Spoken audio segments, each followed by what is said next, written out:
सुप्रभात बच्चों। मैं आपकी हिंदी की अध्यापिका सुभद्रा सरस्वती विद्या मंदिर बालकुपी से। आज हम पढ़ेंगे हिंदी की पाठ्य पुस्तक का पाठ 3 चांद वाली अम्मा। तो बच्चों, ये एक कहानी है जिसको आप काल्पनिक कहानी भी कह सकते हैं।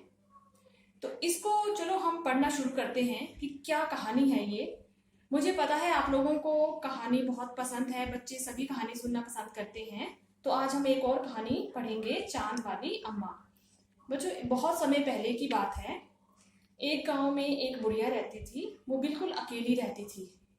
घर का सारा कामकाज उसको खुद ही करना पड़ता था, जैसे कि खाना बनाना, कुएं से पानी लाना, ये सब काम वो खुद ही करती थी। वो जब अपने घर में झाड़ू लगाती थी तो तब तो उसे कोई परेशानी नहीं होती थी, परंतु जैसे ही वो अपने आंगन में पहुंचती थी और झाड़ू लगाने लगती थी तो आसमान एकदम से नीचे आ जाता और उसकी कमर से जोर से टकरा जाता। अम्मा उसको भगाने के लिए झाड़ू से मारती तो वो एकदम से पीछे हट जाता। फिर अम्मा झुकती तो वो फिर से आ जाता।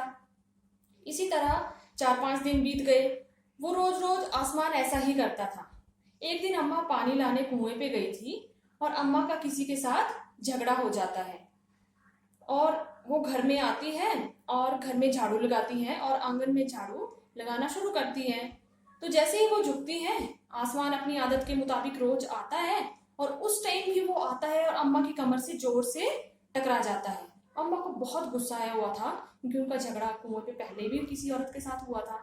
तो उनको बहुत गुस्सा आया हुआ था और वो क्या करती हैं कि अपने झाड़ू से ही आसमान को जोर से मारने लगती हैं, लेकिन आसमान फटाफट पीछे हट जाता है।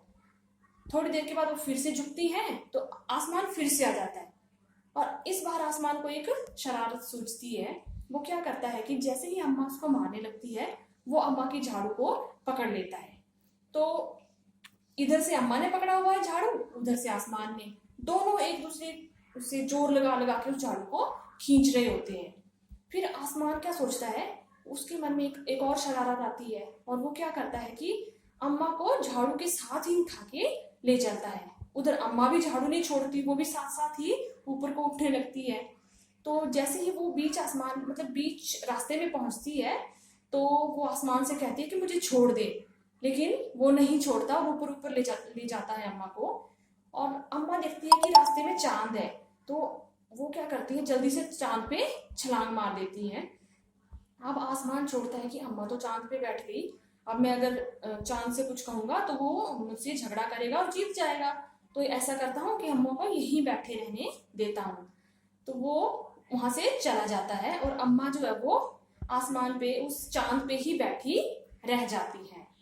तो बच्चों, ये थी स्टोरी चांद वाली अम्मा की। ये देखिए, ये है चांद और ये चांद में अम्मा बैठी हुई है। ये एक काल्पनिक स्टोरी है बच्चों। जैसे आपने देखा होगा कि जब हम चांद को देखते हैं तो उसमें बीच बीच में कुछ दाग धब्बे से दिखाई देते हैं। तो उसी को लेकर ये जो कथाकार है उसने कहानी तैयार कर दी है कि वहां पे अम्मा जो है वो झाड़ू लेके बैठी हुई है। तो बच्चों, ये थी कहानी और अब हम इस पाठ के प्रश्न उत्तर करेंगे।